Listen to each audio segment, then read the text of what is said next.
Bullies, hello and welcome to another Wednesday and another episode of AC. That's me talking bulls with all you beautiful people out there. Thank you for joining me on such a wonderful summer's day.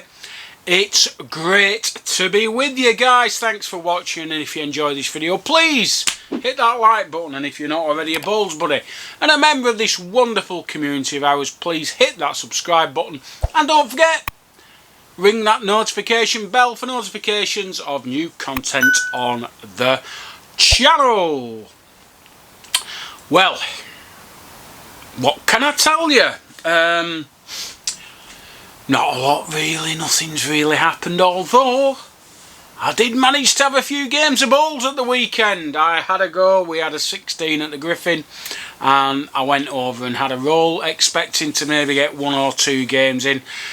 Yours truly got to the final where I was absolutely knackered and lost out to Jackson 21-18. We got off just before, just as England scored their goal actually against Croatia, so there you go, that was good timing. It was nice to be playing again, and I actually played pretty well. To say I've not played for over 2 months. Pretty good going. Making my return to the Burnley League on Friday, and then the following weekend, I'm in quite a few comps, all sorts going on, all sorts, Ribblesdale, North Lancs, Merritt, Holdsworth. Oh, the season's kicking off. Just a shame that Boris, in his wisdom, hasn't taken us out of this current lockdown scenario that we're in. But never mind. Onwards and upwards and all that nonsense. So it's a Wednesday, and that means I usually talk about what happened in the Murfield League last night, and this week is no different at all. I made the trip over to Thongsbridge last night, where we were playing Dern Sports from, never sure if it's Sheffield or Rotherham or Barnsley or anywhere really. I think it's Rotherham, but could be wrong. And to be honest, beforehand I'd made a prediction of maybe 8 winners out of the 10 in the aggregate. As it turned out, I was wide of the mark. That's the problem with Bulls. On paper things look cut and dried, but we don't play on paper, we play on grass. And absolute credit to the Dern lads, they came and played Thongsbridge extremely well indeed. They got 3 winners in the first 4 and never really looked back from that. They got 2 in the middle 4 and 1 in the last 2 to get 6 winners. Fortunately for Thongsbridge, we did have a few good winners, and that assured us the aggregate. So it was a 6-all win, 6-all draw I guess, but we won on the aggregate, which is what I was trying to say. In fact, it was an evening of very strange results, not only at Thongsbridge. I'll just quickly run through the results. Denby Grange 4, Lower Hopton beat 8. Now early on in the season, Thongsbridge got a bit of a battering there, and I thought that Denby Grange would probably go unbeaten at home.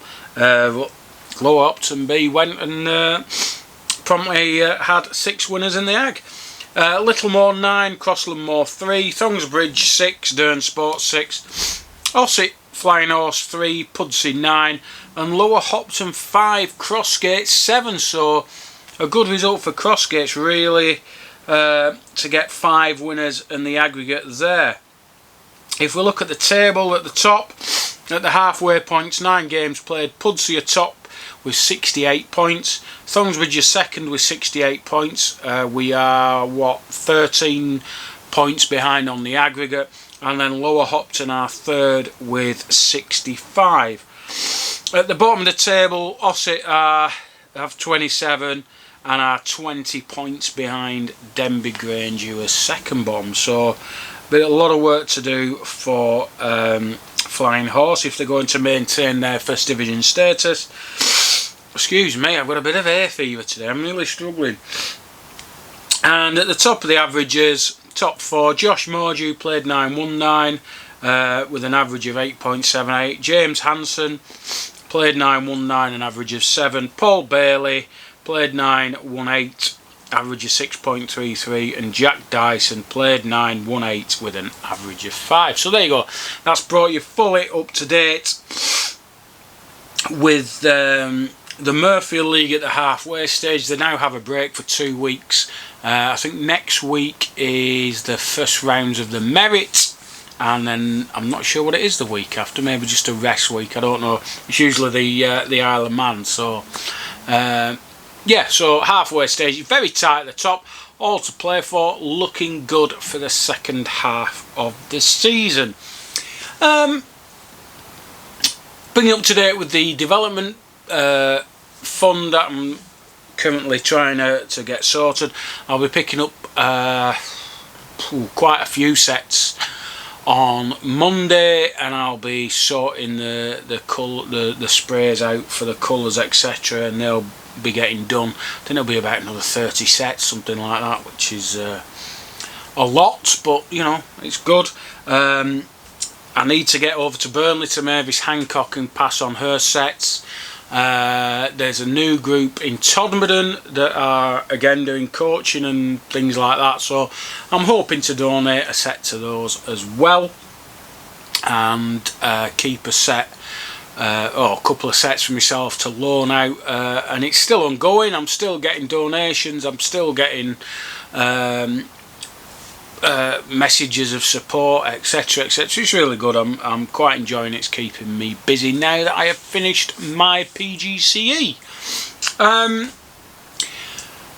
At the weekend we were talking about the upcoming county games, and very interesting situation. Merseyside are playing Yorkshire now. I know that the teams have been swapped but haven't been released yet, but I'm told with quite with confidence that the Merseyside venue is the Wheatsheaf, and as a bowling green, I can't remember the last time it was used. I bet it's a few years ago now. In the interim, it's been turned into a five-a-side pitch and a beer garden. It's currently got picnic tables on and benches and things. And the point was raised: is that allowed? Is it the right thing to do? I mean, the Wheatsheaf years ago was a unbelievable green. You know, it was green in St Helens.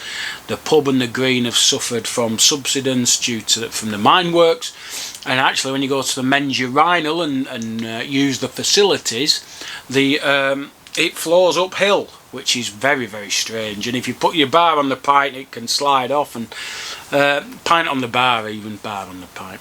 So it's a really, really good green. And there's a story about when Gary Wallace played on there. He was losing 12-0 or so before he realised his opponent was sending the jack out round peg and was sending his ball the opposite peg but on exactly the same line, and still ended up near the jack, and Gary was trying to follow the jack round peg and couldn't. So it's that sort of a green. It's very difficult. But the argument was made, well, is it still a bowling green? And I'm sure in the rules there's nothing wrong. Is it in the spirit of the rules? That's a debatable issue. I would argue that a green to be used in a county game should be affiliated to the county. It should also be being used in a league that's affiliated to the county, and if it's not, then my personal view is it's a little bit naughty. But if they're not breaking any rules of the competition, then all's fair in love and county games.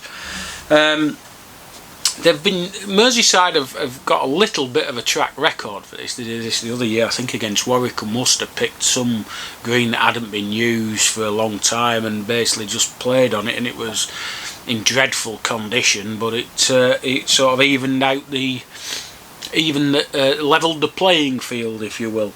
And I know that South Yorkshire did something similar maybe 10 years ago now against Yorkshire, where they used Swinton, which hadn't been used for 5 or 6 years, and they basically put out a full 12 a full 12 side of ex-homesters on the green. They specifically cut it for the day and got it in some nick. And as I say, is it in the spirit of things? Not too sure. Little bit naughty maybe. And then I guess what you have to look at. I haven't even bothered looking in the rules. I don't know if it's even covered. Like I say, you would expect the green, the clubs that use that particular green to be affiliated to that county and to play in leagues that are affiliated to that county. If it's not being used in a league, should it really be used for a county game? That's the question I would ask. And we got onto another topic of discussion about artificial greens. A lot of people still don't like the idea of bowls being played on artificial greens. I'm quite a fan, and I would rather play on an artificial green than a green like Camden or Bedworth or Wheatsheaf or a really hard green like that. I'd rather play on an artificial green all day long. But it is what it is, and everyone has an opinion. For me, as long as British Crown Green are happy with that, then absolutely fine. Yeah, I suppose you could take everything to the extreme and say, well, you could just pick a bit of grass, mow it quite short, cordon it off and call that a bowling green. I don't know. I don't know what you guys think. If you hit the comments, tell me what you think. Get in touch. Give me your thoughts. That would be absolutely fantastic, because those county games are only just around the corner. I don't know if you can see behind me, over my right shoulder, there's some shirts that have been sent from Bowls Trader. You can see the Rosendale Rhino shirt just about here. Next to that, there's a very nice, it's called Prism in claret and blue, and then there's another two here. I'm not sure what the names are, but they're very, very nice shirts. Don't forget, if you want one of your own, you can get free shipping if you put AC1 into the discount code box. That will get you $3.99 off and get one of those lovely shirts to your door. And if you're looking for a holiday, you could do an awful lot worse than looking at Not Just Travel, run by my pal Richard.Jackson and his good lady wife Angie. They will sort you out with a bespoke holiday if required, and mention my name or this channel and you will give me 10% of a booking fee. Is it booking fee? No, 10% of the commission, that's it, will go to the Bowls Development Fund. So that's all fine and dandy. Not a lot else to tell you. This weekend coming, I'm playing in an open flat green tournament at Heaton Park, which is, I've never played on a flat green before, well, grass flat green. I'm playing with Jack Dyson, a very good flat bowler in his own right, and we're playing in a 3-bowl pairs event. Good prize money. Looking forward to it. Round robin, so you get plenty of games for your money. And I think we're in the same group as a couple of England internationals, which is just absolutely brilliant. Can't wait for that. I'm going to give it a really good go. Love stuff like that. Trying something a bit different. I'm surprised more Crown Green players didn't enter, really. But I suppose not everyone's that way inclined. Really looking forward to it. Had to borrow some bowls for the occasion because I ain't got any anymore, and I need to dig out my flat green shoes. I think they're in with my trainers under the bed, so I'll dig those out later. I don't think I have a lot else to tell you about. Bowls is happening, that's great. There's lots of stuff going on. It's nice to see lots of people out there enjoying themselves, clubs getting people involved. Josh Mordew won at the Royal on Saturday, beating Graham Wilson in the final. Joins a list of greats who have previously won that event. So well done to Josh. Callum Rates picked up a few more wins. The panels going on. Oh, it's just fantastic.